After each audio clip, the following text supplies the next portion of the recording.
Music. It's the love of music that brings us together. The love of music that forms the bond between us. For the next hour, join us for the love of music, presenting those aspects of music which excite, provoke, and inspire. Our host today is David Dubal, WNCN Music Director, pianist, educator, and writer on music. Here is David Dubal for the love of music. I am delighted to have as my guest not only a friend of mine, but one of the most wonderful pianists of our generation, Ruth Laredo, who has stopped up and said, I have a new little gift for the station. What is it, I say?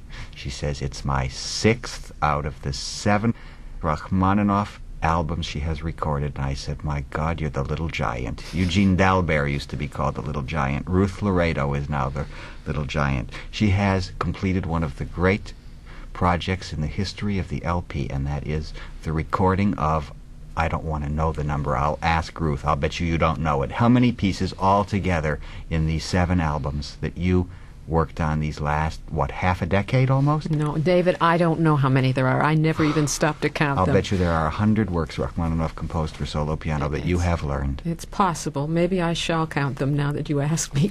Columbia Records has now put out how many of them? There's 6. 6 of the LPs? Yes, and the 7th is probably going to come out this summer. They're all done. That's the main thing. What David. kind of feeling must that be? Liberation. Really? Of course. You began with Rachmaninoff not truly part of your repertoire. Scriabin was your big fellow, and Ravel, right? That's right. Well, I always loved Rachmaninoff, and I played the Rhapsody and the 2nd Piano Concerto, and I had a crush on the 3rd Concerto all my life.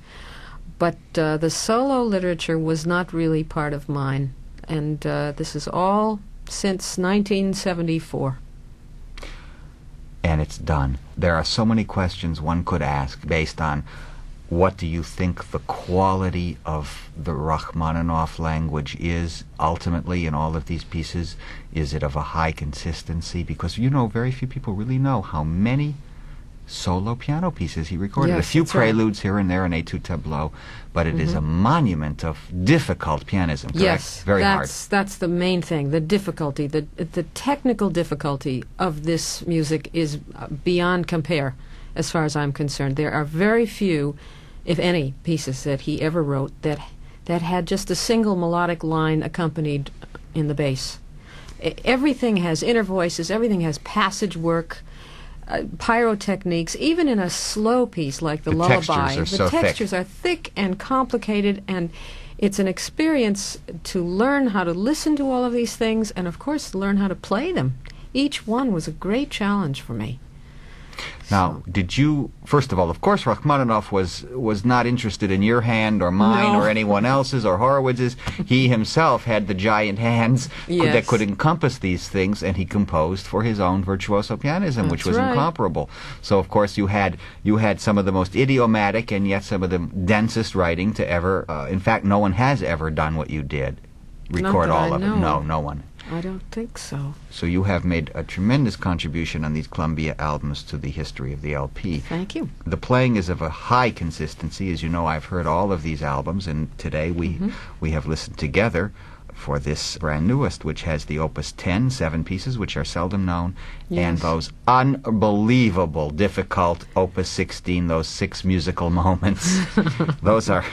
how many moments did it take you to even read them? I don't know, David. I couldn't even begin to count the hours that I've spent of my life involved with this music, but I think it's all worth it. I think it's given me an awful lot that no other project, no other composer could ever have done for me. The interesting thing is we have talked over the last several years about this, and I'm always amazed how much, dedication you have to this project, and you haven't come out in any way despising even a measure, so to speak. You love them more than ever.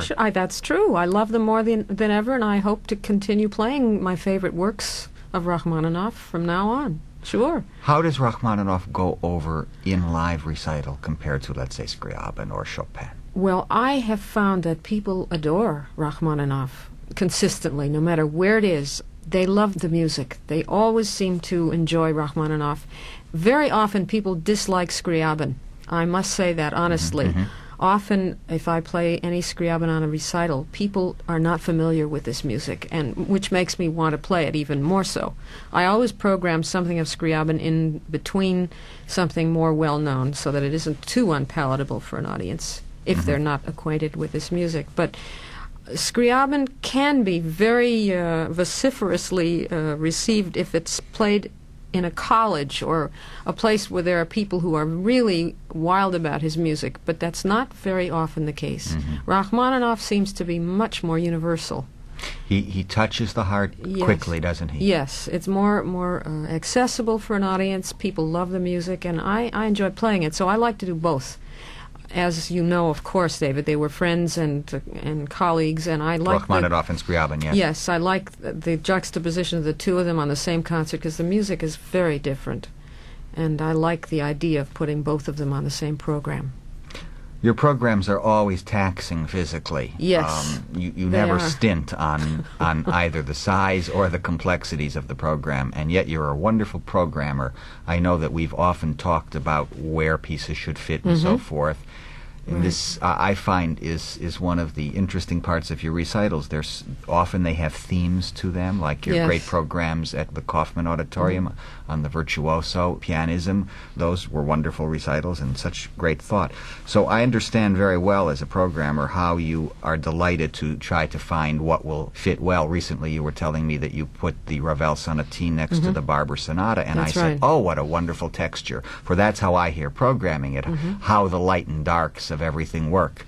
I didn't know you played the Barber Sonata. Well, the Barber Sonata comes from the time when I was at the Curtis Institute. I studied the Barber long ago, and as a matter of fact, the Barber was the piece that I played to graduate from the Curtis Institute, and it was a very important day for me back then because I played it on March 9th, 1960, Barber's 50th birthday. And just a few weeks ago, there was a program in honor of Barber at the Curtis Institute, and I played it again, March 9th, 1980. And it was a very great privilege to be a part of that program, I must say. I love that piece. And the work in the 20 years, interestingly enough, has held up so well. Oh, yes, I think it's one of the best pieces written for the piano in this century, and I'm so happy to be playing it again because it's very worthwhile, and audiences seem to love it. It has a marvelous last movement, a fugue, which everyone likes. Whether they've ever heard the piece or not, people seem to enjoy this particular movement. I would like to get back now to this new recording on Columbia, which is M35836. I know that you don't mind me giving that number in case anyone wants to zoom out and get it. Well, because it's just come into the stores. A lovely picture of you on it. And I'd like to play a piece that I didn't know at all, which is so un-Rachmaninoff at first, but one would understand after hearing it how much Rachmaninoff it is, because it comes from the world of Tchaikovsky. Definitely. It's like a Tchaikovsky ballet. I always think of that when I hear it. It's the Waltz, Opus 10, number 2, by Rachmaninoff, and we will hear that right now. A performance of the Waltz by Rachmaninoff, Opus 10, number 2, seldom played. The performer, my guest, Ruth Laredo, and Ruth and I will be back to discuss more on this album that she has just recorded for Columbia right after this message. Ruth Laredo is my guest, and I am delighted to speak to her about her complete cycle that she has finally completed of the Rachmaninoff piano pieces. Recently, you have been playing much music that composers were composing for this man whose name constantly appears everywhere still, Diaghilev. Right. Yes. I'm fascinated at how much he means to us today. He had such an effect upon the arts in his day, and it goes on and on and on. Of course, the movie. The movie Nijinsky, which should have been titled Diaghilev. Yes. Yeah. It really vividly described so much of what was going on, but after I saw the movie, I went and looked into the life of this man, Diaghilev, and I realized so much of the music that I play and so much of what interests me in music is tied up with the life of Diaghilev. You play Ravel, of course, yes. And on this program, later on in the program, we'll hear La Valse, famous for orchestra, but transcribed by Ravel, and it was dedicated to a great influence on Diaghilev. Who was that? Misia Cert. And today there's a wonderful biography by Yes. Golden Fisdale, the duo pianist, on this lady who had such an impact on the musical scene, especially in Paris. You know, David, I really have never been able to determine whether or not Ravel wrote it for orchestra first or whether he wrote it as a piano piece. And this book on Misia would indicate that he wrote it for piano. There is a passage that I just read in this book which makes it seem that he wrote the piano version to play for Diaghilev, who evidently did not like this work. He had asked Ravel to write La Valse, and Ravel walked in and played it for him. Poulenc and Stravinsky were there, and Misia Cert, her husband José Luis Cert. Evidently Diaghilev did not like it. There was a clash. He walked out and never spoke to Diaghilev again. Ravel. That's correct. Of course, it had to be orchestrated after that. Is it possible that, and I think you're probably right, it sounds so absolutely correct, is it possible that Ravel didn't quite do justice physically to the work? It's possible, because the records that I've heard of Ravel himself playing are not great piano playing. I hate to admit this, but he was a great piano composer who really didn't have a great technique like Rachmaninoff did. Now, he had already given Diaghilev Daphne C'est Chloe. Yes, that's that right. was not quite a success, but the orchestral suites, of course, are landmarks in the 20th century orchestral literature. Yes, I often thought which came first, and in Ravel's case, his knowledge of orchestra or piano was so vast that Interchangeable. I wonder if it matters. But the point is, we do not today know La Valse as the unbelievable piano work it is, and you, in a sense, are the person that revived it, because your recitals often conclude Often with it, do, yes. and the people go wild. And we are now going to hear this performance by Ruth Laredo of Ravel's La Valse. And that was, of course, La Valse of Ravel. Our engineer is giving me the sign that this was some performance. Everyone is happy with this, Ruth. I'm glad. I love that piece so much. Monsieur Cert got the dedication of that, and Yes. you told me while we were listening to it that Diaghilev and Ravel almost came to a duel That's over right. the work. They almost killed each other. Ravel was so insulted because Diaghilev did not like this piece for a ballet. He said it's like a picture of a ballet or a painting of one, but this cannot be a ballet, and he never actually used it in his Ballet Russe. So Ravel was very angry, and he packed up and left and challenged Diaghilev to a duel. Thank goodness it never came to pass, though. Both survived Yes, and that Balanchine 1919 day or whatever it yes. was, yes. Well, we will return, not with Ravel, but with more Rachmaninoff from Ruth Laredo's new album, right after this word. My guest is Ruth Laredo, one of the finest pianists of our generation, one of the most productive. She has recorded for Connoisseur Society the 10 sonatas of Alexander Scriabin. She has recorded for Columbia now the 7 albums, it still blows my mind, of the 100 or so Rachmaninoff piano works, and many others. We will return now with this album, and we will listen to what I consider, because I tried to work on it a little, this left hand is so devastating. It's like so complex. The Moment Musicone flat minor. Ruth, Rachmaninoff was 6'3" or something like that, with hands that were like bears. They were huge paws. You're, I'd say, what, 5'2" or so? Even less, 5'1". Even less, the little giant. In your hands, although your fingers are long, they're normal hands. How do you encompass a pianism that asked for, that was for himself, not for you? What, is there pain when you practice? There can be pain, yes. It involves a lot of stretching, David. It doesn't fit the hand very easily, and Rachmaninoff has so many inner voices and so many things going on at once. The hand is used in several different ways. With 2 going at once, you've got about 6 voices, and so it just requires a lot of flexibility and a lot of stretching, and I learned how to avoid some kinds of pain, but not others. I learned how to practice so that if I was experiencing certain feelings in my wrist or arms, I would just stop. There's certain things about Rachmaninoff that no other composer involves, and it was just an experience of learning in many, many different ways, anatomically as well as musically. How interesting. Yeah. Now, the work habits that had to evolve, obviously you've always been a highly disciplined worker, and you can't be a slow learner because it would take hundreds of years, literally. There are people you know that work on one Rachmaninoff piece for a year or more, and you didn't have the time for such a thing. No, I guess I'm a pretty quick learner. I have to have a deadline, and then I can do it. So a deadline is in your mind when you do it. Deadline is very healthy for me. I work well under pressure. I ignore them, you know. I get deadlines and totally ignore them. You're lucky. No, You're I wish I could. few. No, but whenever there's a deadline, I say, this is wonderful, I have the deadline, and then I go past it. I try to make an excuse. You're a 19th century man, No, David. but Ruth, that deadline then does mean something to you, and you just do it. Yes, I get with it. When I have a deadline, I manage to produce what I have to do.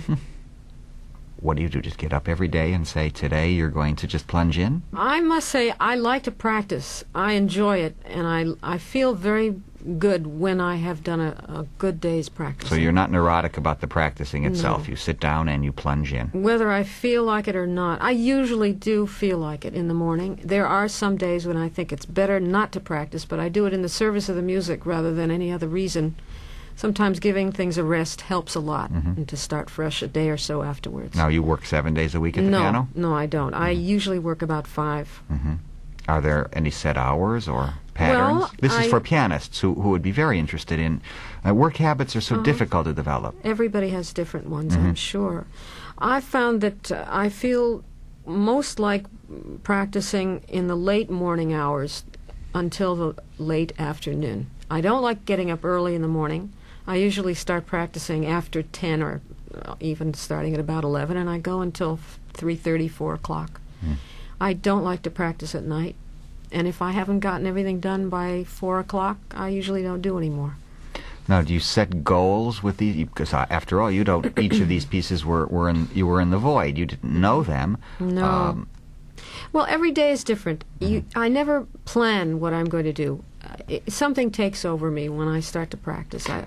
I know what pieces I'm working on, and yet there are times when I feel like doing something totally outside of what I should be doing, and in a way it helps me. It just if I'm interested in something, I'll do it. And the mind is working whether or not you practice.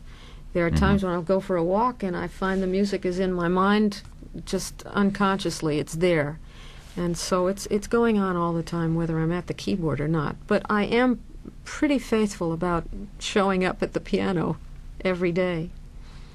So that makes your day as well. You feel good about it. Oh, I do. Now, what happened the day that someone said to you at Columbia, Miss Laredo, Ms., you are now going to do the 100 Rachmaninoff works. How many do you know, or something like that? No, I didn't say it that way. How did this happen? I mean, how did you feel about this project? They asked me if I would. They didn't say you are going to obey orders. I understand that, of course, but they I mean, asked me if I'd like to. It's almost like, in a way, for a pianist, something that couldn't be refused. That's exactly right. It's certainly one of your caliber and learning capacity, and yet there is something unattractive in the sense that one person has to temperamentally try to cope with all of this. No, Did you ever feel resentful of the project? No, I like challenges, David. So you saw it as a challenge? I like big challenges somehow or other. That's the way I am. And when they asked me if I would be willing to do it, it was in honor of Rachmaninoff's 100th anniversary, when they began to think about it. I just couldn't say no. There was no other answer but yes. I didn't consider it very long. I just thought, well, I just have to do it. What an idea this is. I'll just do it one at a time. That's how you did, one at a time. That's one right. Piece at a time. Otherwise, I would have been overwhelmed by the enormity of it. There are so many works, and each one is so difficult. 10 billion notes at least, yes. if one had to count them. I mean, that's right. So I think the only way that I was able to get through all of this music was to do one record at a time and not think about the rest. I did map each one out, though. I timed things, and I acquainted myself with all the music, and I realized how many sides there would be. I don't think Columbia Records even knew how many pieces there were, what went where. So and this that was a whole exploration, really. Yes. I went to the music store. I bought everything I could find, and I looked in catalogs to find out if there was anything out of print. And I put it all together, and I found that it would be 7 records, and that's what it was. How interesting. Exactly. And you also were in on the editing process. Oh, which very much so many so. pianists or other musicians just don't have the time or the interest, in a sense. I think that's half the project itself. Uh-huh. Really listening to what is going to happen on the record, because you are creating something as you edit. The playing is the hardest part. I sometimes think perhaps the editing is harder, but it's not true. The playing it is really the hardest thing. But it is the medium of records, Yes. and so many people just forget that when they're out of the studio. Yes, but I had a marvelous engineer, I should say producer, Andy Kasdan Yes. at Columbia Records, and he and I sat for hours and hours and listened to everything and decided which version should go on the record, and that's a tough thing to decide on sometimes. Absolutely. I can imagine. So- Let's now listen to the second Momo Musico of Rachmaninoff Opus 16 in E-flat minor, a work of such restless, I would say, emotional content. It's Yes. just marked allegro. It doesn't tell you Doesn't much. give but you much there. does that music move? Let us hear it. We have just heard the E-flat minor musical moment. Those are three musical moments of devastating difficulty. And, I would have said that he would have used, as Scriabin would have, a tempo marking affinato, breathlessly. Yes. Mm-hmm. Just allegro. He Rachmaninoff, doesn't write those sort of titles ever. nothing fancy with him. No, just it's very hard. understated. Yeah. It's true. That was the musical moment from the new record that Ruth Laredo has just come out with, published, as they say. And we will be back right after this break with more music from this album. My guest is Ruth Laredo, and we have been talking about many things pianistic, her work habits, not her drinking habits, which is only water, I hear, during practice sessions. Oh, it's and then not that bad. tab. Pepsi-Cola. Your career now is getting bigger and bigger. You've been in Japan this year. You play all through America. You play in New York every season. It's amazing, in fact, how much you do play. And you have a daughter, a beautiful daughter. You're a productive woman, to say the least. Do you have any new projects coming up, new recording projects? Like all of the works of Dmitri Kabalevsky? God, no, I don't think I want to do another complete works of anybody quite yet. I'm working on a program of all Chopin, which I'll be doing this summer at Caramore, and that's something that I'm very anxious to do, beginning to end Chopin. That is a difficult decision because there's so much you have to leave out when you put one program of Chopin together, as you know. That's That very music difficult. is really very tantalizing to me. I love it. I know that recently there was a crew filming you in West Point, where you are artist in residence. Well, I was last season, David. Yes, there was a crew that went up to West Point, and they filmed me while I was playing. I gave some lecture recitals. I don't like to call them lectures because it sounds too stiff. I know. But I spoke and played, and I talked about Rachmaninoff and Scriabin and Ravel, and I also had some wonderful times meeting the people up there. It was quite an experience for me. So I haven't seen the film yet. Well, I hope that film comes out. Yes, I can't wait to see it. And they'll be playing in the film, and you're talking, and, Yes, and I it will guess be so. wonderful. That was an experience at West Point, Yes. and obviously all the cadets were good audience And how? material. Yes. Mm-hmm. They have no music department there, of course. Really? Somebody asked me, "What are you doing at West Point, Ruth? Studying attacks?" And I Pianistic said, attacks. "No, I said no, cannons." Anyhow, they really have a wonderful music program. They have concerts there in their hall, which is called Eisenhower Hall, and they have. Well, he was a biggie there, wasn't he? And how? Along with a few others you would know. But I played in the big hall, and then I gave 3 different programs in the Eisenhower Lounge, which was very lovely. It was an intimate place. I had a piano which was in front of a great big portrait of General Eisenhower, nice and cozy, and I was amazed at the kind of questions that the people asked, the cadets mostly. For instance? Oh, we talked about Scriabin. It was just a very informal He was a naval setting. cadet. Well, yes, he was No. in Russia. He was a Yes. cadet. Yes, I know. So He there was didn't- something there in common. Well, that isn't what they were mostly interested No, in. they It were was interested- music. really? Sure, that's the nice part. The last thing Scriabin was ever interested in, actually. He That's was right. always interested in saving the world or being a messiah. Mm-hmm. And I think that perhaps we should listen to one of your Scriabin performances. Okay, that's a great idea, David. Which one? Well, I think one that you're fond of, and one of them, again, those difficult chordal masses.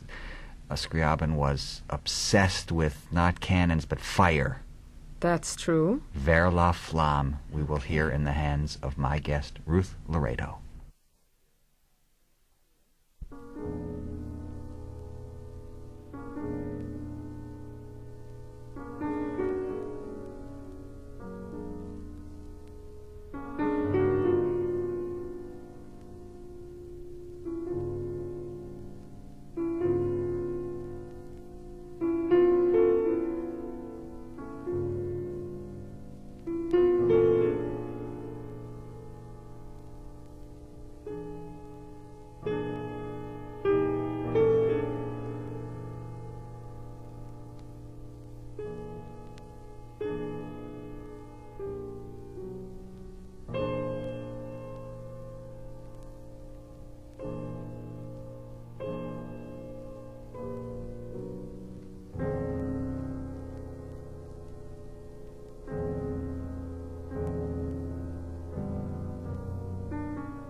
one of Scriabin's last works, the devastating Vers la Flamme.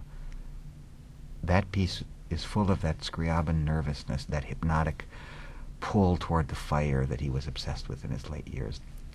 The hypnosis he felt, the purification of fire.